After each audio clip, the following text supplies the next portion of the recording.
Hi, I'm Dr. Archer Crosley, and today I wanted to talk to you about radiation. Okay, it's an issue that comes up in the office. I'm talking about this because a mom came to me just yesterday, and she was concerned about a CT head scan that I had ordered for her child. She was afraid of the radiation. Now, she kept going on and on about it, and I know she was concerned, but I'm also guessing that she wanted to give my consent to her not getting the x-ray. Well, I wasn't going to do that. I tried to reassure her, but I'm not sure I convinced her. So to begin with, I stated to her that I thought that the CT scan was safe, that it wasn't like we were doing a CT scan every day of the week. I also told her that I was only doing the CT scan under the advice of the radiologist who had requested this CT scan because he thought there might possibly be a fracture. I had ordered a skull x-ray a couple of days before because of a head injury. Quite frankly, I thought the skull x-ray was just going to come back normal, but I got this report back where it was a possible fracture. It was a very vague report.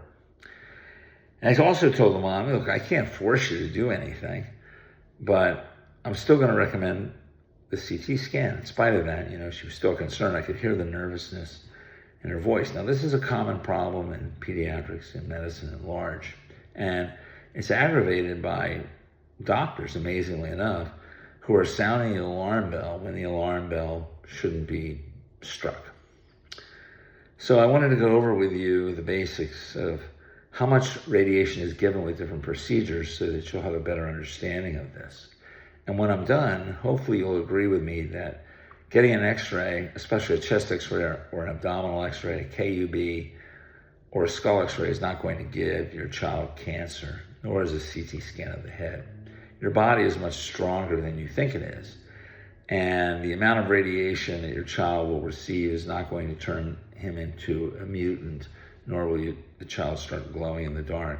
So I'm going to post here on the screen some of the different radiation exposure doses that a child will receive with a typical x-ray. I'm going to put it up on the screen there.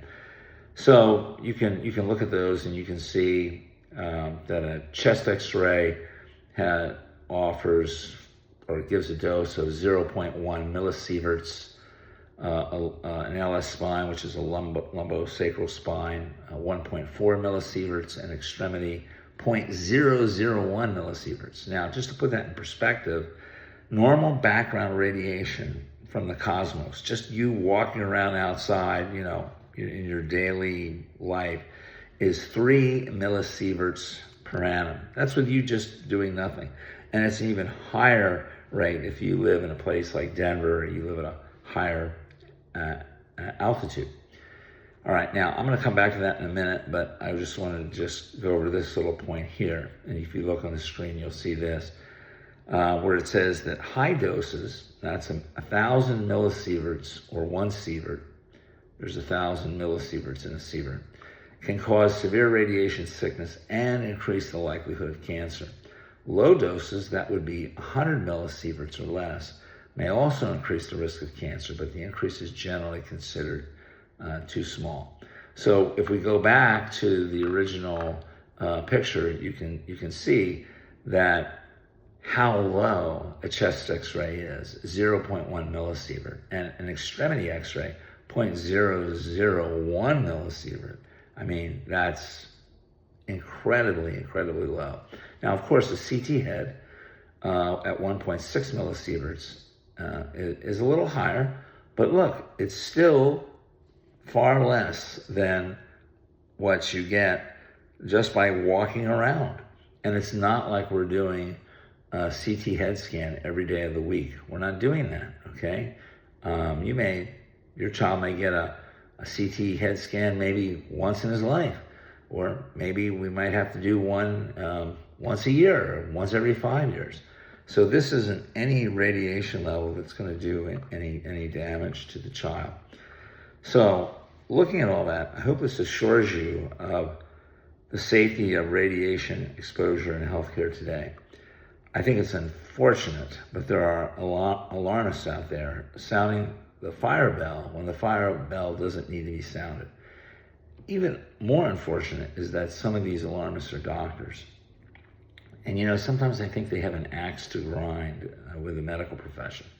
To tell you the truth, I have an axe to grind with the medical profession. There are a lot of things wrong with the medical profession, but I'll grind the axe when I think the axe needs to be ground.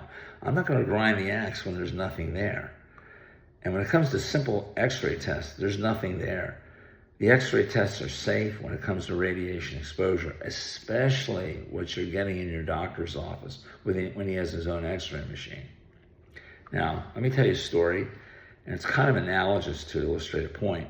You know, I wasn't always an older guy. I was once a younger doctor many decades ago, and I was making a very minimal amount of money.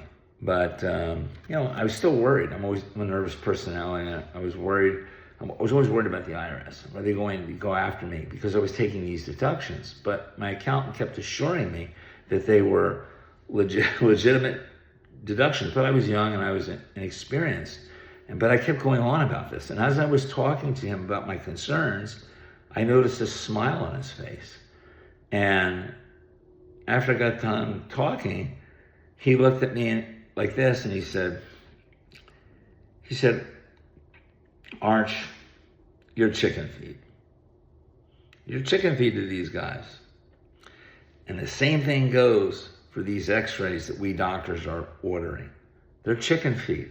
They're nothing on the scale of reality. And that's why I call this program, or this website, this YouTube channel, Real World Pediatrics. It's designed so that I can help guide you into the real world when it comes to healthcare, to give you a better perspective. Okay, thank you.